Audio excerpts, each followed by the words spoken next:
রাজু গরিব, ওই বাড়ির বাইরে থেকে এসেছে, তাই ওর নামটা তোমার ভেবে নেওয়াটা খুব কনভিনিয়েন্ট, তাই তো? শোনো, আমার কথা ভালো করে শোনো। তুমি না আমার সাথে বেশি চালাকি করতে চাও না।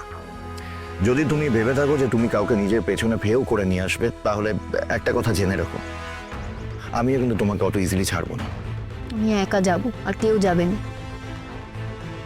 একেবারে ঝামেলা মিটিয়ে সব হিসেব সাফ করে আসবো। হিসেব সাফ মানেটা কি?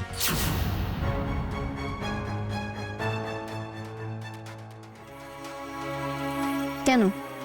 তুমি তো বলছিলে টাকা পেলে তুমি আর বনলতা দিদিকে জ্বালাবে না। ও হ্যাঁ হ্যাঁ, দেখো বনলতাকে আমি তো জ্বালাবো না, দ্যাটস ফাইন, কিন্তু তুমি যদি বেশি চালাকি করো তাহলে কিন্তু খুব খারাপ হয়ে যেতে পারে। ইনফ্যাক্ট প্রাণ নিয়েও টানাটানি হতে পারে।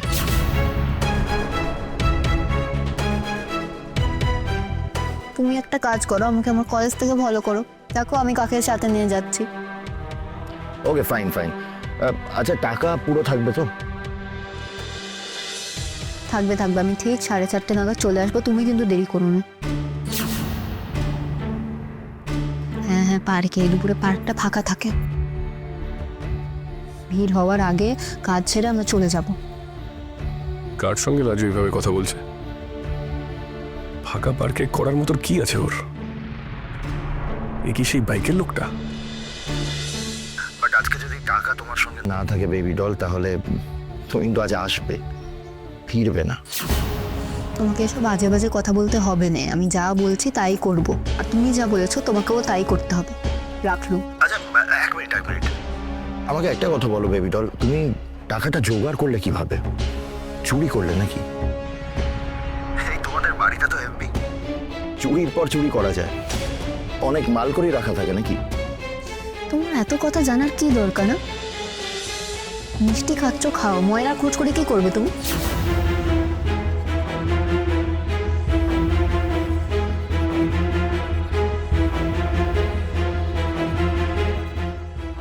আজ তোমার সব খেল খতম হবে বাছা দাও।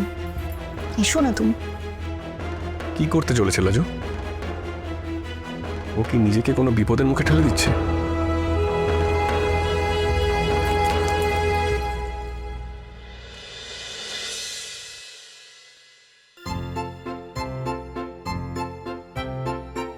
বাবা, আজকে আমার ওষুধ দিদিভাই দিচ্ছে। দেখো তো ঠিক মতো দিচ্ছে কিনা। অবশ্যই বৌদিভাই থেকে জেনে নিয়েছিলাম তুমি এই সময় কি ওষুধ খাও।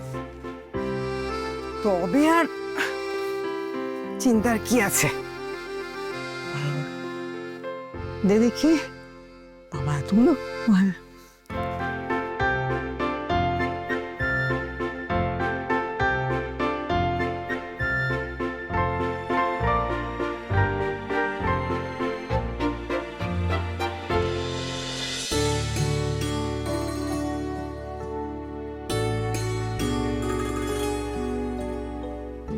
লাজুটা আমার অভ্যাসটা বড় খারাপ করে দিয়েছিল।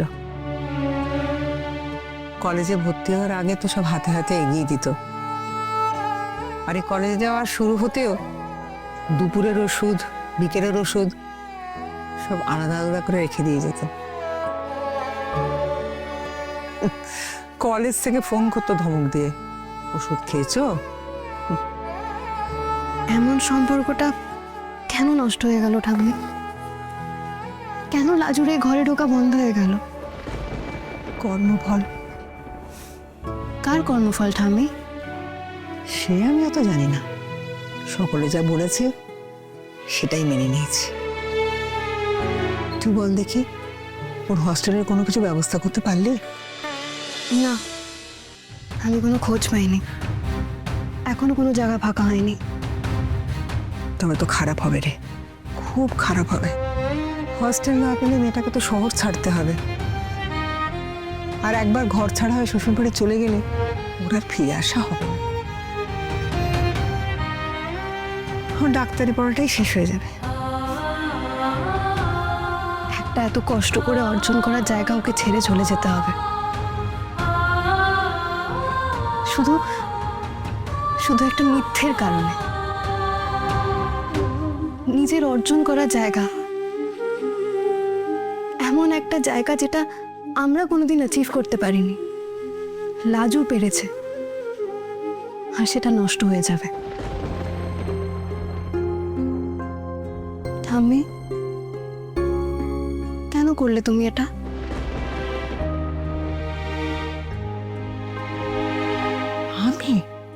আমি কি করেছি?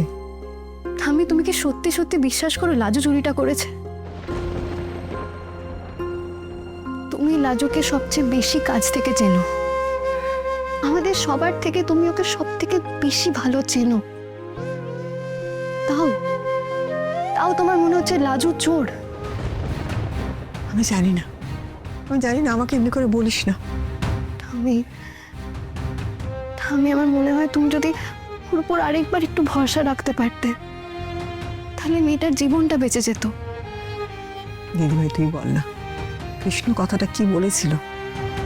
বলেছিল সে নাম বলতে পারবে না, কিন্তু চোর বাইরের লোক না, বাড়ির কেউ চুরিটা করেছে। আর তার আগেই লাজু থানায় নিজে নিজে গিয়ে ফিরে এসে কি বললো? বাইরের লোক চুরি করেছে। তার মানে তো মিথ্যে বলেছিল, নিজেকে আড়াল করতে নিশ্চয়ই বলেছিল। মানে মিথ্যে বলার কি দরকার ছিল? নিজেকে বাঁচাতে মিথ্যে কথা বলার মেয়ে নয় লাজু, এটা আমার থেকেও বেশি তুমি জানো ঠাম্মি। একটা সত্যি কথা বলো তো ঠাম্মি, ছোটদা ভাই এই বাড়ির লোকের কথাটা বলার পর তুমি লাজু ছাড়া অন্য কারোর নাম ভাবতে ভয় পেয়েছিলে, তাই না?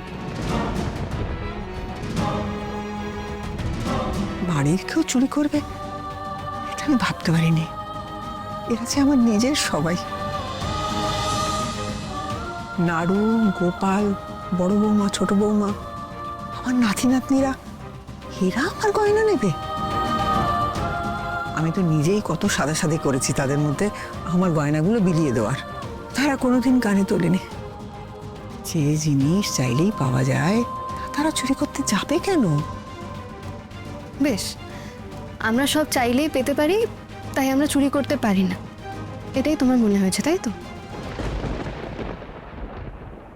আর লাজু গরিব, ওই বাড়ির বাইরে থেকে এসেছে, তাই ওর নামটা তোমার ভেবে নেওয়াটা খুব কনভিনিয়েন্ট, তাই তো? ঠাম্মি, আমার এটা বিশ্বাস করতে খুব কষ্ট হচ্ছে যে তুমি পুরো বিষয়টা উপর উপর দিয়ে দেখে একটা সিদ্ধান্ত নিয়ে নিচ্ছ। তুমি তো এমন নও। কেন তুমি মায়ের কথাটা তো ইজিলি মেনে নিচ্ছ? কি করবো দিদি ভাই, আমাদের বাড়ির কোনো সদস্য এমনটা করেছে এটা আমি মাথাতেও আনতে চাই না।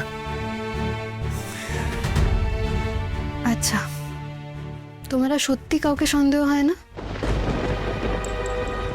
এই বাড়িতে লাজু ছাড়া আর দুজনে আছে যারা এ বাড়ির রক্তের সম্পর্কে কেউ নয়।